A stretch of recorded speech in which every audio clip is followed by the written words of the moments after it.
Hello friend, आप देख रहे हैं हमारा यूट्यूब चैनल राशिद की बिजनेस आइडिया।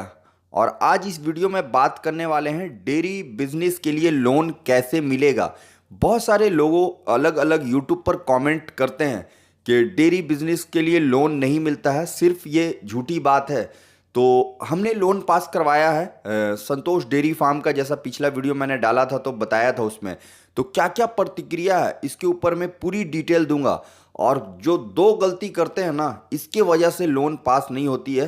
तो वो कौन सी दो गलती है जो आपको नहीं करनी है, वो वीडियो के अंत में बताएंगे। पहले बात करेंगे कौन से बैंक से लोन लेना है और क्या क्या डॉक्यूमेंट होते हैं, ये पहले बात करूंगा। उसके बाद दो मेजर गलती यानी सबसे बड़ी जो गलती है उसके बारे में बात करेंगे, जिसकी वजह से उनका डेयरी लोन रिजेक्ट कर दिया जाता है। तो उससे पहले कहूँगा, चैनल पर अगर पहली बार आए हैं तो चैनल को सब्सक्राइब ज़रूर कर लें और साथ में बेल आइकन की घंटी को भी ज़रूर दबा लें, ताकि आने वाले हर नए वीडियो की नोटिफिकेशन आपको मिलती रहे। सबसे पहले बैंक के बारे में बात करेंगे कि कौन से बैंक से आपको लोन लेना बढ़िया होगा। तो पंजाब नेशनल बैंक से आप लोन ले सकते हैं डेयरी के लिए, भारतीय स्टेट बैंक से, या फिर आप प्राइवेट सेक्टर में एचडीएफसी बैंक या फिर बैंक ऑफ बड़ौदा से ले सकते हैं लोन। ये चारों बैंक काफ़ी बढ़िया लोन के मामले में डेयरी सेक्टर में काम कर रही है। तो चारों बैंक में से किसी भी बैंक से आप लोन ले सकते हैं डेयरी फार्म के लिए। बात करते हैं इस वीडियो में कि कौन कौन से डॉक्यूमेंट हमें चाहिए बैंक में सबमिट करने के लिए, तो हमें लोन अप्रूवल हो जाएगा। तो सबसे पहले आपको ये बता दूं कि आप एक डेयरी प्रोजेक्ट रिपोर्ट तैयार करें, जो कि काफ़ी बढ़िया से उसे आप भर लें। और उसके बाद आप जो पशुपालक भाई हैं उनका आधार कार्ड होना अनिवार्य है, पैन कार्ड साथ में हो, बैंक का पासबुक की फ़ोटोकॉपी भी उसमें सबमिट कर लें और साथ में मोबाइल नंबर भी उसमें ऐड कर दें जो पशुपालक भाई हैं उनका। और उसके बाद आप पशु का हेल्थ सर्टिफिकेट ज़रूर बनवा लें, पशु चिकित्सा प्रमाण पत्र। और उसके बाद आप पशु का इंश्योरेंस भी ज़रूर करवा लें। और इंश्योरेंस और जो हेल्थ सर्टिफिकेट है ये सब आपको पशु केंद्र में बहुत आसानी से बन जाएगा। आप पशु केंद्र में जाकर इन सारे चीज़ों को बनवा लेंगे। तो अगर ये सारा चीज़ आपका रेडी हो जाता है तो इसे लेकर आपको बैंक चले जाना है। और बैंक में जाने के बाद फिर वहाँ के जो अधिकारी होंगे, तो बैंक द्वारा एक और आपको एप्लीकेशन फॉर्म दिया जाएगा। वह फॉर्म को भरकर आप अपने डॉक्यूमेंट के साथ उसे सबमिट कर दें, यानी बैंक अधिकारी को दे दें। और उसके बाद आप का जो लोन है वो एक हफ्ता के अंदर अप्रूवल हो जाएगा और ये लोन आपको मिल जाएगा। और उसके बाद बात करते हैं सब्सिडी की, कि सब्सिडी आपको कितना मिलेगा। तो सब्सिडी ये आपके ऊपर निर्भर करता है। जब बैंक जो है निरीक्षण करने के बाद जो गवर्नमेंट को वहाँ पे डिटेल जाएगा उसके हिसाब से निर्धारित किया जाता है। और बहुत सारे कास्ट के ऊपर में होता है या महिलाएं के ऊपर में होती है, उसमें कम ज़्यादा आपको सब्सिडी मिल सकता है। किसी को 33%, 35% या 50% तक सब्सिडी मिल रहा है। तो वो डिसाइड करता है गवर्नमेंट कि कितना सब्सिडी देना चाहिए। तो ये तो बात हो गई। सब्सिडी आपको कितने दिनों में मिलता है ये भी लोगों का क्वेश्चन है। तो पहला जो सब्सिडी है वो 3 महीने पे आता है और दूसरा सब्सिडी जो है वो आपको 6 महीना के बाद मिलता है। तो 2 किस्तों में आपका सब्सिडी आ जाता है। और एक गाय के लिए आपका जो लोन अप्रूवल होगा वो 60,000 रुपया आपको मिलेगा।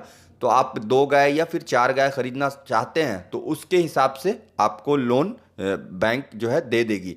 लेकिन जो सब्सिडी आता है वो गवर्नमेंट के थ्रू आता है, उसका बैंक कोई जिम्मेदार नहीं होता है, ना बैंक सब्सिडी देती है। बैंक सिर्फ आपको काम करने के लिए लोन अप्रूवल करती है और जो सब्सिडी होता है वो गवर्नमेंट आपको सब्सिडी देती है। तो ये तो मामला समझ में आ गया आपको कि बैंक तक का ये सफ़र है। लेकिन जो बैंक रिजेक्ट करती है आपका फॉर्म, वो कहाँ पे गलती करते हैं और क्यों नहीं लोन मिल रहा है लोगों को, तो इसके बारे में ज़रूर बात करना चाहेंगे। क्योंकि सबसे जो बड़ी वजह है, बैंक ये पूरी तरह से जांचता है पहले डेयरी फार्मर भाई को कि इनके पास इनकम ऑफ सोर्स क्या है।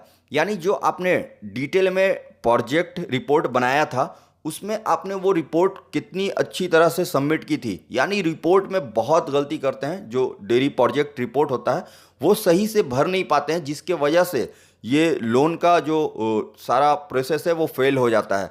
तो आप जब भी डेयरी प्रोजेक्ट का रिपोर्ट तैयार करें तो उसमें आप अच्छी तरह से भरें, जैसे में आप कितनी गाय से फार्म स्टार्ट करना चाह रहे हैं, या आपका जो दूध है वो कहाँ जाता है, उस दूध से इनकम कितना होता है, आपका आगे का प्लानिंग क्या है, ये सब अच्छी तरह से आपको बैंक को बताना होगा। तभी बैंक जो है सर्टिफाइड होगी और आपको लोन अप्रूवल कर सकती है। लेकिन बैंक एक और हेजिटेशन में रहती है जिसकी वजह से लोन लोगों का अप्रूवल नहीं हो रहा है। डेयरी लोन अप्रूवल नहीं होने का ये बहुत बड़ा वजह है। जैसे में आप जो दूध बेचते हैं तो उसका पैसा आपको कैश हैंड में दे दिया जाता है। तो आप बैंक के थ्रू अगर काम करते हैं, जैसे कहीं भी आप दूध दे रहे हैं तो आपका पैसा बैंक में आता है, तो बैंक को ये ज़्यादा विश्वास होता है कि आपका टर्नओवर हो रहा है, डेयरी में आप प्रोग्रेस कर रहे हैं और आपका इनकम ऑफ सोर्स वो देखता है। तो आप कभी भी कहीं भी दूध दें तो डायरेक्ट बैंक के थ्रू पैसा लें तो ज़्यादा आपका बैंक में अहमियत होगा। तो इस चीज़ का ज़रूर ख्याल रखें। ये सब के वजह से भी आपका डेयरी लोन पास नहीं होता है। तो ये दो बहुत बड़ी चीज़ है। सबसे बड़ी चीज़ आपका जो डिटेल में प्रोजेक्ट बनाते हैं, डेयरी प्रोजेक्ट का रिपोर्ट जो बनाते हैं, वो रिपोर्ट आपको अच्छी तरह से तैयार करना है। और दूसरा, जो आप दूध बेच रहे हैं, यानी बैंक जब आपको लोन देगा तो आपके पास इनकम का जो रास्ता है वो उसको दिखना चाहिए कि हाँ भाई ये यहाँ से इतना कमा रहा है, इसके बैंक में इतना पैसा आ रहा है दूध बेचकर। तो अगर आप बैंक के थ्रू काम करते हैं, यानी किसी को भी दूध बेचते हैं, तो आपको वहाँ पे लोन अप्रूवल होगा और बहुत आसानी से मिल जाएगा।